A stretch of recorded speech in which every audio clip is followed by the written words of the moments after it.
জি, শুকরান, জাযাকুমুল্লাহ খায়র, আহসানাল জাযা। আল্লাহ আলহামদুলিল্লাহ। ইবারাক ফিক। আসসালামু আল্লাহ আলাইকুম। ইবারাক। ওয়ালাইকুম আসসালাম ওয়া রাহমাতুল্লাহ। আমাদের পরবর্তী প্রশ্নকারী রয়েছেন সালাউদ্দিন আনসারী। ভাই, আপনাকে আমি জয়েন করছি, আপনি প্রশ্ন করেন। আসসালামু আলাইকুম ওয়া রাহমাতুল্লাহি ওয়া বারাকাতুহু। ওয়ালাইকুম আসসালাম ওয়া রাহমাতুল্লাহি ওয়া বারাকাতুহু। শেখ, আমি উত্তর দিনাজপুর থেকে আমি কথা বলছি। মাশাআল্লাহ, বলুন। বলছিলাম যে যেমন কি আমি অর্ধেক পড়া করে ছেড়ে দিয়েছি, তো এখন আমি কেমন করে এটাকে পূরণ করব? আর একটু বয়সটাও বেশি হয়ে গেছে, মাদ্রাসাতে গেলে তো ভালো হবে না। তো এটা আমি ভাবছি যে কোনো একটা আলিমকে, ভালো আলিমকে ধরে, যে রাসিখুল ইলমকে ধরে আমি ওনার কাছ থেকে যদি পুরো আলিম কোর্স করি তো কি করা যাবে? না কেমন দেখুন, হবে একটু বলে দেন। শিক্ষার কোনো সময় নেই, শিক্ষার কোনো সময় নেই। মিনাল মাহদি ইলাল লাহদি, মায়ের কোল থেকে নিয়ে মৃত্যু পর্যন্ত যে কোনো সময়ে আপনি শিক্ষা অর্জন করতে পারেন। সুতরাং শিক্ষা অর্জন করার যে আমাদের সমাজে নিয়ম প্রচলিত, সেটা হচ্ছে মাদ্রাসা বা কোনো বিশেষ আলেমের কাছে গিয়ে শিক্ষা অর্জন করা। সালাফে সালেহীনদের কাছে, সালাফে সালেহীনেরা বিশেষ করে বিশেষ বিশেষ উলামা একরামদের কাছে গিয়ে তারা সেখানে থাকতেন, শিখতেন, তার চরিত্র, তার ইলম, তার জ্ঞান, তার আখলাক, তার গরিমা, এসবগুলি তারা শিখতেন।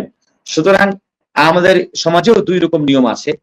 একটা হলো মাদ্রাসা, যদি আপনি মাদ্রাসায় পড়তে পারেন তাহলে পড়েন। কিন্তু আপনি এখানে বললেন যে মাদ্রাসা পড়তে গেলে পরে আমার বয়সটা বেশি হয়ে গেছে, হয়তো লোক ঠাট্টা করবে নাকি। দেখেন, ঠাট্টা করার কোনো কথা নেই। আপনি তো আল্লাহর কোরআনের জ্ঞান এবং হাদিসের জ্ঞান সঞ্চয় করতে চাচ্ছেন, সুতরাং লজ্জা বোধ করলে আপনার জ্ঞান অর্জন হবে না। ইমাম বুখারী রাহমাতুল্লাহ আলাইহি একটা বাব অনুচ্ছেদ কায়েম করেছেন সহিহ বুখারীতে, যে লজ্জা যারা করবে তারা, এবং যারা ফখর করে, গৌরব করে, গৌরবী ব্যক্তি এবং লজ্জাশীল ব্যক্তি জ্ঞান অর্জন করতে পারে না। সুতরাং আপনাকে লজ্জাকে দূর করতে হবে এবং গৌরবকে ছাড়তে হবে। সুতরাং আপনার বয়স যদিও বেশি হয়ে যায়, তাহলে আপনার শিক্ষার জন্য কোনো সময় নেই। আপনি নম্রতা অবলম্বন করুন, এবং হয়তো আপনাকে কেউ বলবে, তারপর সহ্য করুন। রাসূলুল্লাহ সাল্লাল্লাহু আলাইহি ওয়াসাল্লাম বললেন যে নি'মাল নিসাউল আনসার লা ইস্তাহয়িনা মিনাল হক। আনসারের মেয়েরা খুব ভালো, কারণ যে এরা শিক্ষা অর্জন করতে গিয়ে বা শরীয়তি জ্ঞান অর্জন করতে গিয়ে লজ্জাবোধ করে না। সুতরাং আপনাকে বলবো, আপনি হয় যে কোনো মাদ্রাসাতে আপনি যদি শরীয়তি জ্ঞান অর্জন করতে চান, তাহলে আপনি কোনো মাদ্রাসাতে ভর্তি নেন, আর ইনশাআল্লাহ মাদ্রাসাওয়ালা আপনাকে ভর্তি নেবে। দ্বিতীয়, যদি আপনি মাদ্রাসায় ভর্তি না নিতে পারেন, তাহলে আলেম ওলামাদের কাছে যখন তারা ছুটিতে যাবেন বা আশেপাশে আলেম ওলামা একরাম আছেন, তাদের কাছে সময় নেন এবং বলেন যে আমি আপনার কাছে 1 ঘন্টা বা 2 ঘন্টা অমুক সাবজেক্ট বা অমুক হাদিস বা অমুক ফিকহ বা অমুক তাফসীর আপনার কাছে পড়তে চাই। এভাবে আপনি জ্ঞান সঞ্চয় করতে পারেন। আল্লাহ রাব্বুল আলামিন আপনাকে জ্ঞান সঞ্চয় করার তৌফিক দান করেন। আমিন। এর মধ্যে একটা আরো আছে, যে যেমন কি বুখারীতে আমি দেখছিলাম, বা বলছেন যে একদিন একদিন কাজ করতে হবে, একদিন পড়তে হবে, এরকম যদি আমি রুটিন বানিয়ে নিই মাদ্রাসার মধ্যেও তো চলবে? করলে এটা দেখুন, মাদ্রাসাতে স্বভাবত এই নিয়ম চলে না যে আপনি একদিন পড়বেন, একদিন ছেড়ে দেবেন। হযরত ওমর রাদিয়াল্লাহু তাআলা আনহু এবং তার একজন পড়শী, দুইজন আল্লাহর নবীর কাছে শিক্ষা অর্জন করতেন। ওমর রাদিয়াল্লাহু তাআলা আনহু একদিন আল্লাহর রাসূলের কাছে গিয়ে জ্ঞান অর্জন করতেন, এবং অন্যদিনে সেই তার পড়শী আল্লাহর কাছে যেতেন। একদিন যেতেন ওমর, একদিন যেতেন সেই পড়শী। এবং ওমর রাদিয়াল্লাহু আনহু যেদিন আল্লাহর নবীর কাছে গিয়ে যা কিছু ইলম শিখতেন, এসে ওই লোককে বলতেন। ওই লোক যেদিন আল্লাহর নবীর কাছে গিয়ে কিছু ইলম শিখতেন, সেই লোক সে কথা ওমরকে গিয়ে বলতেন। এইভাবে তারা কানু ইয়াতানাওয়াবুন, তারা পরস্পর আসতেন যেতেন। তো এটা হচ্ছে সাহাবায়ে কেরামদের এই জ্ঞান অর্জন করার একটা স্পৃহা, ইচ্ছা, তাদের একটা লালসা ছিল।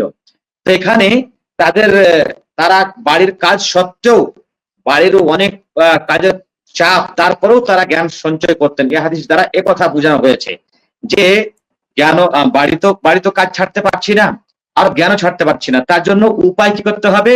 উপায় যেটা আপনার সুবিধা হবে, যেটা আপনার সহজ হবে, যতটা আপনার সম্ভব হবে, অতটা আপনি সময় বের করে শরীয়তি ইলমকে দেবেন। জি ভাই।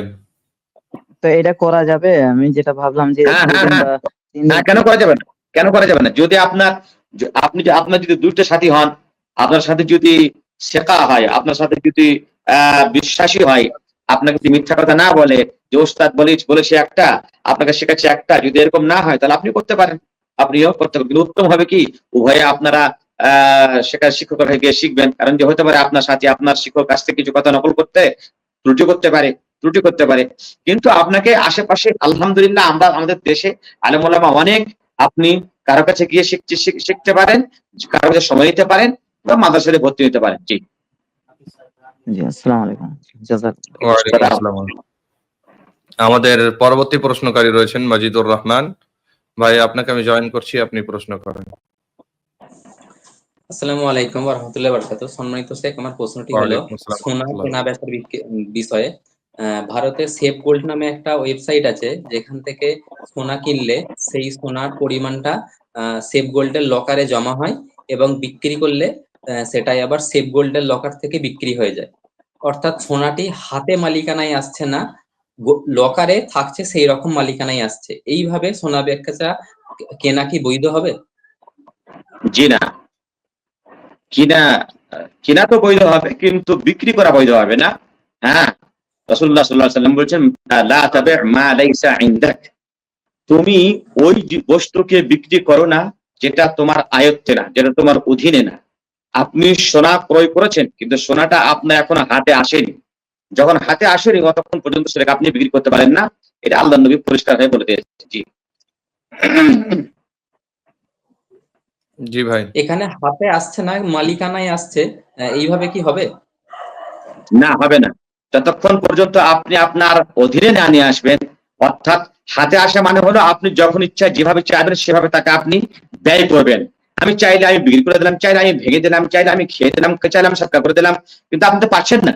হ্যাঁ, সেটা কিন্তু একটা বিষয় হলো কি, হ্যাঁ এখানে একটা রাস্তা হতে পারে এই করে যে আপনি যখন সোনাটা ক্রয় করলেন তখন আপনি আপনার পক্ষ থেকে কাউকে ওয়াকিল তৈরি করলেন, বললেন ভাই আমার সোনাটা তুমি হস্তান্তর করে নাও, তুমি নিয়ে নাও, তুমি তোমার কাছে রাখো, তুমি হলে আমার নায়েব, আমি যখন বলবো অমুককে দিয়ে দাও তাহলে তুমি দিয়ে দিবে। এই যদি কোনো ব্যবস্থা থাকে তাহলে সোনাটা বিক্রি করা যেতে পারে। যখন আপনি ক্রয় করার পরে কোনো এক ব্যক্তিকে দায়িত্ব দিবেন, ভাই সোনাটা আমার, কিন্তু আপনার কাছে রাখলাম, আপনি হলেন আমার সোনার এখন আমার পক্ষ থেকে আপনি ওয়াকিল, আমি যখন চাইবো বিক্রি করবো তখন আপনি অমুক লোককে দিয়ে দেবেন, তাহলে এটাতে এই ক্ষেত্রে জায়েজ আছে। জি, কিন্তু এই ব্যবস্থা আশা করি নেই, এই ব্যবস্থা সাধারণত হয় না।